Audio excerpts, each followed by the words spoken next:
Hello everybody, ScorchArtist here, back again with another analysis video. This video is going to be about your choice of flow, the very last of the 5 ways of achieving clarity. Now this analysis is going to be largely based off of Scott McCloud's Making Comics Books first chapter. Now if you haven't read that book, I highly recommend it. It's super duper awesome. It goes over all the fundamentals of making a comic book. But the first chapter he talks about ways to achieving clarity, and the very last thing he talks about there, the very last way of achieving maximum clarity in communication, is your choice of flow. So your choice of flow is, how is the reader going through your comic book? How are they flowing through the comic book? How are they going through this experience? And how are you assisting them in doing so without them getting interrupted and thrown out of the reading experience, right? You want to have them in the story, not out of the story. They should be reading it like this, right? They shouldn't be reading it like this, because if they read it like that, it's pretty bad. That means they're analyzing and thinking too much, and it's not good for the comic book because they're not paying attention to it. So how do you make sure your readers pay attention? You pay attention to things like your choice of flow. Now in Western society, we have an understood reading pattern of left to right, meaning that we read left to right and then left to right and then left to right. And I'm basically going to be going over some of the things in your choice of flow that can really distract from that natural reading pattern, and how you can play on that to basically assist your storytelling goals. So the very first thing I'm going to be talking about is your panel structure. Now your panel structure greatly tells the reader where to go. One of the best ways to ensure that this works is to not convolute your page with 50 panels. There's something like the 8-panel rule, like the 9-panel rule, or something like that. But I remember reading a Bakuman thing, and they were talking about it in their original in the earlier volumes, and they were like, most shonen manga only have 7 to 8 panels on a page anymore, and it gets kind of confusing. And that's not because it's like a shonen manga thing, but it's because what they're trying to express visually can only really be expressed if it's given space and depth to be expressed. But if you're trying to express people communicating and all that stuff, and you have like 20 panels or 12, 13 panels on a page, it gets so broken up into like these little segments and splits, and every little thing, it's like it doesn't look like a comic book. It doesn't feel like a comic book. It's really broken up, and it doesn't have that same flow of experience, I guess. In things like gag manga, though, they mention is that stuff like that is allowed more, because in gag manga, it's not so about the artwork and how the artwork and compositions are. It's more about the actions of what's happening and the jokes. So you can have 20 panels on a page, you can have 15 panels on a page, 10, 12 panels on a page, because that stuff works. But if you're working with like a more visual, genre, or is that really a genre? A more visual genre, I guess. Then you want to really focus on figuring out what are the panels I really need, and how do I minimize my panels to their bare essentials, because any extra panels will only distract from the story, and it'll stop the momentum of the story. So anyways, we have this left to right reading pattern.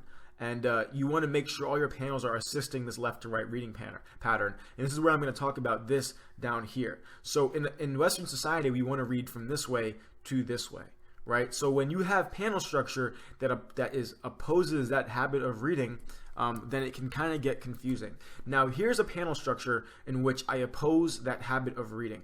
I have a character here looking at something. He looked at something. But then the next panel to read is this one down here. Now I felt like it worked. Like I feel like this panel, people would go down. Tell me in the comments if you went down or not. But when I was reading it, it didn't really stick out to me. Normally that stuff would stick out to me if it did impede on my reading experience. But that didn't really stick out to me. And it really brought me to a question why, and that didn't stick out to me, because there's certain things you can do if you are going to oppose the natural reading pattern. So you normally would want to avoid something like this, because the reader would go here and then to here, and then they wouldn't even read this panel, and then having missed that, they would go back, and it'd be distracting from the story, right? And that would kind of ruin the pace of the story. But if you can assist the reader in basically following the eye to the next panel, then it's okay to do stuff like that, but you really should be aware of what you're doing. You shouldn't just be doing it off of whim, going, okay, I'm just going to put this panel here, yada yada, because you're not going to have a reason to do it, and it's ultimately going to fail. So I think one of the things that assists in the eye going down here as opposed to just immediately darting across here, at least in my experience, is that there's a couple of things. And one is the figure that is in the front here. There's a line that goes up, so it kind of sends your eye towards that line going down. This is a smaller panel than this one, so this is a very it kind of pushes your eye down to the bigger panel. It attracts more attention. And then this one is also big, but in relation to the space, this one is larger, right? So it attracts your eye down there. It's not like it's just being lost or it's just being completely balanced and you have no reason to then go down there. So if you can figure out ways of making it work and it's necessary to your comic book, then you can do it. But I would highly suggest not doing something like this if you don't have to, or if you can find a way around it. I would suggest going for a different panel structure that is less confusing and has less chance of messing up your story. So the very next one is going to be this one down here. So as you can see, it's the same panel structure. It's the same, box and then two box panel structure. But this time it is built differently. This is built to enhance the reader's flow because the reader reads this way, right? And they read with the flow. So this panel structure, particularly right here, enhances that flow, or it goes with that flow as opposed to against it. So when the reader reads it, they go, okay, and they know immediately which one to go against. So in the reverse, it's perfectly fine because it doesn't impede on the reading experience. Though if this were in Japan, right, that would be a problem because in Japan, or any Asian country, I wouldn't just say Japan, but any Asian country, their reading goes this way, right? So you want to be really aware of what flow you're trying to go for and what the reading experience is. Because here, if the reader goes this way, now they're going down and they get to this panel, these panels aren't as balanced as the ones, it's kind of laggy. Hold up one second. All right. These panels aren't as balanced as the ones on this page, or these panels are more balanced than the ones on this page. In these panels not being so balanced, what happens is your eye you have a bigger chance of your eye going down here because this is a larger panel in comparison.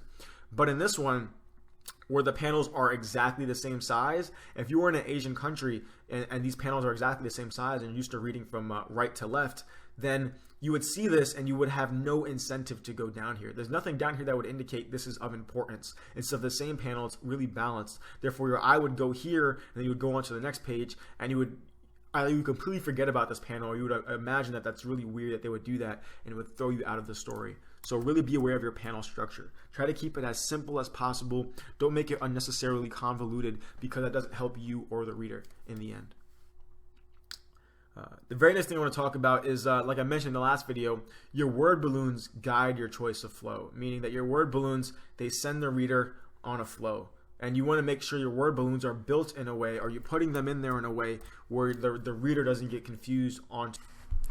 Side tip, one thing I haven't put in here that I forgot to put in there was that something I read recently is that the more a person's eyeball goes around the page, the more exciting the page is. So something that to pay attention to is that when you place word balloons or anything like that, it's good to kind of spread them out and put them in balancing or counterbalancing areas, because the more the eye bounces around the page, the more eye movement, the more exciting the page is to the reader. So if you have a page where all the word balloons are very balanced, or all the pictures are very center focused, and it's just center to center to focal point to focal, it just gets very, very boring, and those things aren't interesting, and it ruins the comic book. I talked about this in my other video about basically head manga. Head manga, they only have center focus pictures where all the heads, so they get really boring. So definitely try to spread out the word balloons and things like that to make the eye movement bounce around.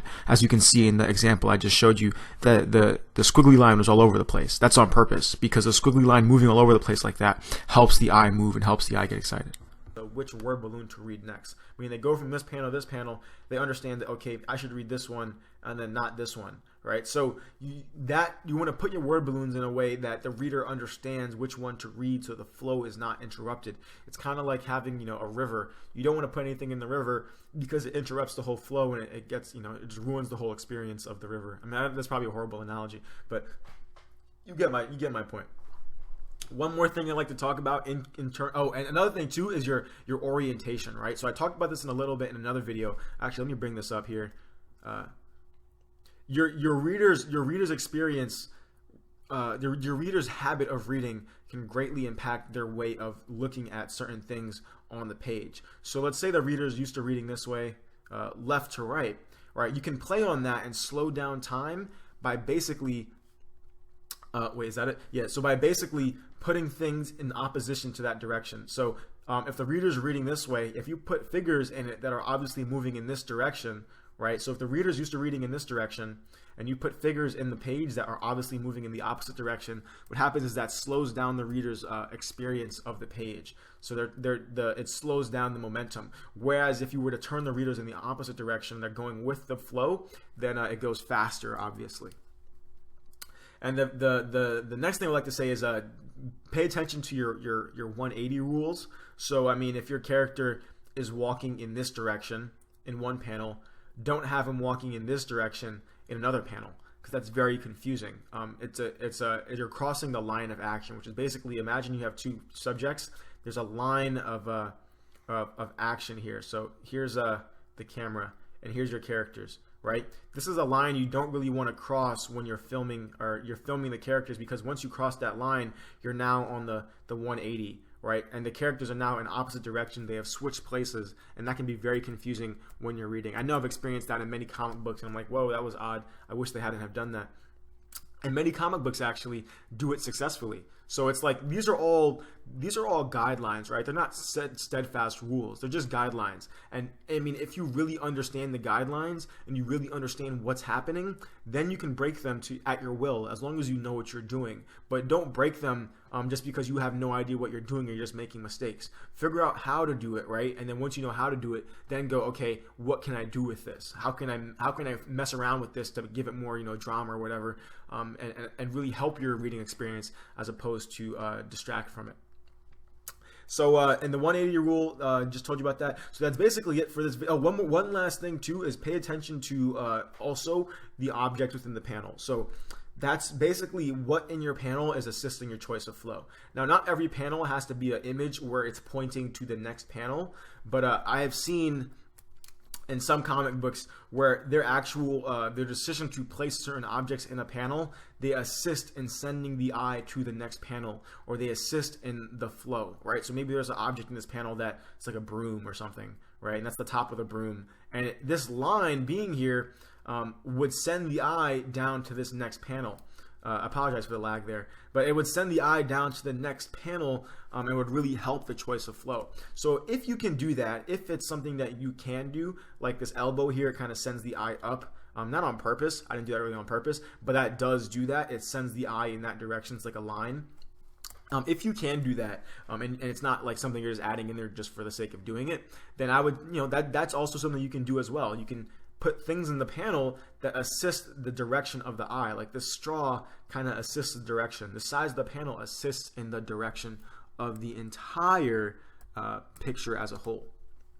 So that's really it for my choice of image. And a quick summary, you want to just basically pay attention to, or not your choice of image, your choice of flow. You want to pay attention to your reader's orientation, which direction they're reading. How is how are your panels assisting that? You want to keep them simple. If you're making a typical story comic book, make sure all the panels have a reason to be there. You're not just tacking in panels for no reason, because that sucks and it's boring and it doesn't work and it just distracts from the whole experience as a whole. Make sure you are pay attention to what images you can use to assist in basically the flow of the eyeball. Pay attention to the 180 rule, and pay attention to which direction your characters are facing, because those are things that can speed up the story or slow it down, and that'd be cool to add in there when you need it. So I'd like for you guys to comment in the comment section down below, basically any comic books you think really execute on a choice of flow very, very well, or any particular instances in which you have experienced a comic book and it's like they ruined the choice of flow. I remember I was reading an Iron Man comic book a while back, and the way they had the pages set up, I was like flipping from one page to the other page, and I was like, wait, am I supposed to read this page and then read this page? Like, is it like a 2-page spread? I was really confused on how they had done it, and I was like, okay, I don't ever want that to happen in my comic books, because what it had done, I literally spent like 5 minutes sitting there like, okay, is this 1 page or 2 pages? Maybe 3 minutes, but it was enough time for me to really get out of the story. And we all make mistakes. We're all going to keep making these mistakes forever. But the idea is to minimize them as much as possible. So that's that. So comment any comic books you think you have read recently that have maybe destroyed the experience through their lack of choice or their lack of attention to flow and things like that. And also as an exercise, go through your comic books and look at what the flow does. Look at how the artist basically uses the flow, uses the panel structure, uses the direction to assist in the storytelling. And maybe you'll find some things in that you can use. Maybe you'll find some things in there that you didn't realize were being used, and that can really help you going on in the future. So this is the last video in my five-part comic book series. I was really happy to do this with you guys. I feel like I've learned a lot, and I feel like hopefully you guys have learned much more than I have. But this is really fun to do and really break down the comic books, and it's really fun to learn this kind of stuff because I mean, hey, it's comic books are awesome, so it's good to know how they work and stuff if you're gonna make them. So I really hope you guys enjoy this video. Subscribe, like the video, share it with your friends if you feel like they really need this information. And that's really it. Thank you guys for watching so much, and this is Scorch Artist. Peace out.